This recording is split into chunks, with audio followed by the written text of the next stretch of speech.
os 5 pilares da comunicação interpessoal. Vou te explicar cada um depois da vinheta. Ladies and gentlemen, com vocês, Sullivan Brother!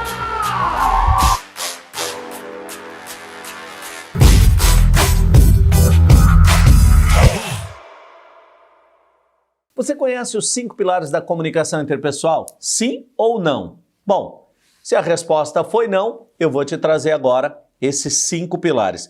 E tenha certeza, o último é o mais impactante de todos. Na verdade, a comunicação é tão complexa que não seria exagero falar em dezenas de temas que, quem sabe, centenas até, de repente, não sei. Bom, mas eu quero focar aqui em 5 aspectos que eu particularmente julgo especialmente importantes para quem quer começar a entender a dinâmica desse assunto da comunicação interpessoal. O primeiro deles é o seguinte: comunicação é inevitável, ok? Então, calado, você se comunica. O primeiro desses pilares é a noção de que a comunicação é totalmente inevitável. Aqui nós temos uma premissa, por exemplo, da programação neurolinguística, assunto que eu já abordei bastante aqui em outros vídeos no canal e que inclusive vai aparecer aqui em cima para você em algum lugar, tá?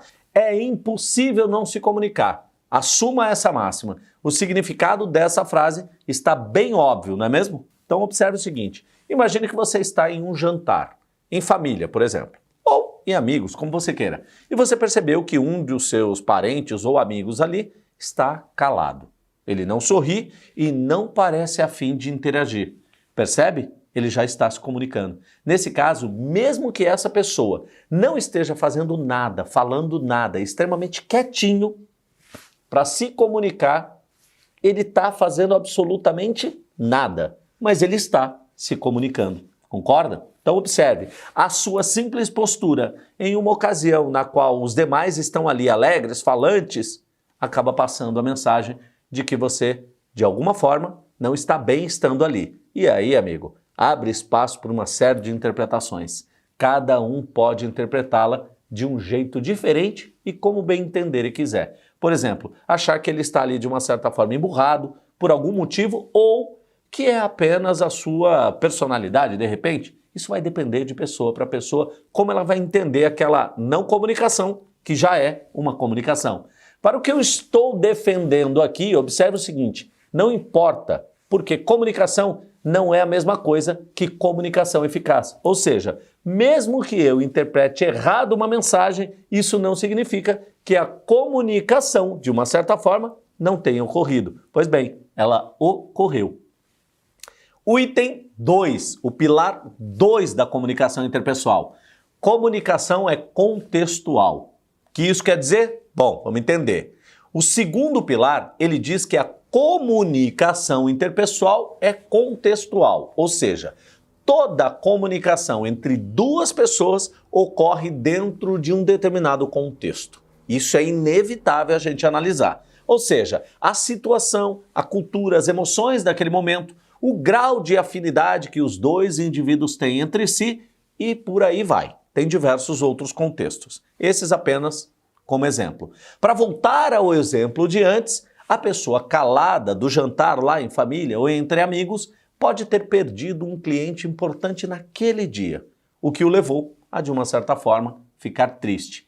Esse é o contexto da situação e das suas emoções, que impactaram naquele exato momento a maneira como ele se comunica com a sua família ou com seus amigos. Lembre-se disso. Então, para melhorar a sua comunicação interpessoal, passe a considerar os diferentes contextos nos quais a sua interação ocorre. Fique ligado nisso.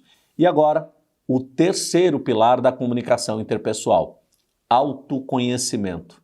Esse é o terceiro pilar e esse terceiro pilar nós vamos falar de autoconhecimento e a importância dele, ou seja, a capacidade de reconhecer os próprios traços de personalidade e padrões de comportamento.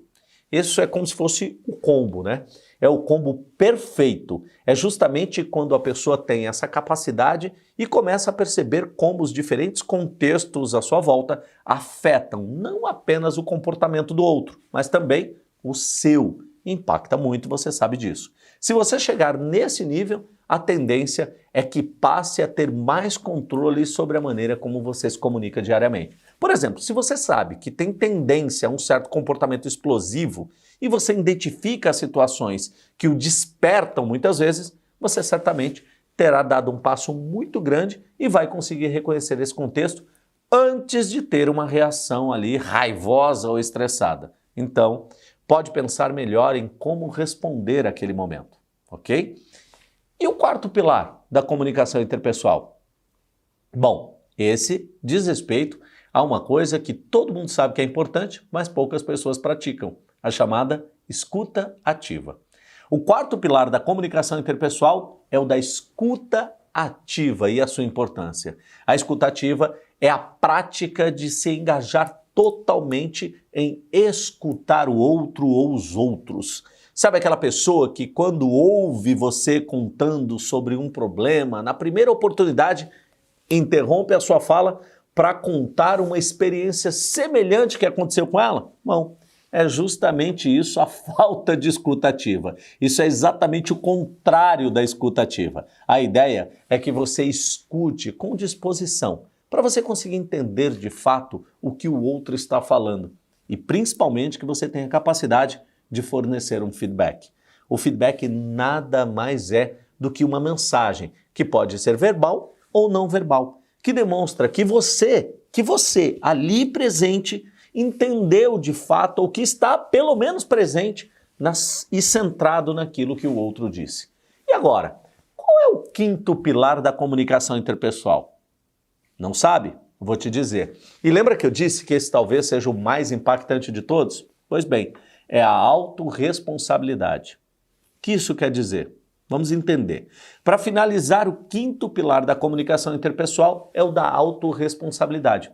Eu já falei sobre isso aqui em outros vídeos, mas sempre vale a pena repetir. Se você quer se desenvolver como uma pessoa e como um profissional, você deve, sobretudo, assumir a responsabilidade pelo sucesso da sua comunicação. Isso tem a ver com outra ideia também da programação neurolinguística. O significado da comunicação é a resposta que você obtém. Então, se você foi mal compreendido, pense no que você pode melhorar na maneira como você pode se comunicar para que isso não aconteça novamente. Da mesma forma, aprimore a sua escuta e o seu feedback para evitar que ocorra um certo mal-entendido ou naquela via contrária quando você estava ali muitas vezes quando ouvinte, né? Preste atenção nisso. Esses foram os 5 pilares da comunicação interpessoal. E eu quero te dizer o seguinte, se você ainda não se inscreveu no canal, se inscreva porque nós temos conteúdo novo todos os dias aqui no canal. Se tem algum tema que você gostaria que eu abordasse aqui no canal, escreve no comentário desse vídeo que nós vamos olhar com bastante atenção e trazer esse conteúdo aqui para você. Um grande abraço e eu te vejo no próximo episódio da série sobre comunicação interpessoal. Lembrando que essa é uma série com 4 episódios e esse foi apenas o 3º episódio da série. E aqui em cima, em algum lugar, vai aparecer os outros 2 episódios para você. Um grande abraço e a gente se vê no próximo vídeo. Até lá!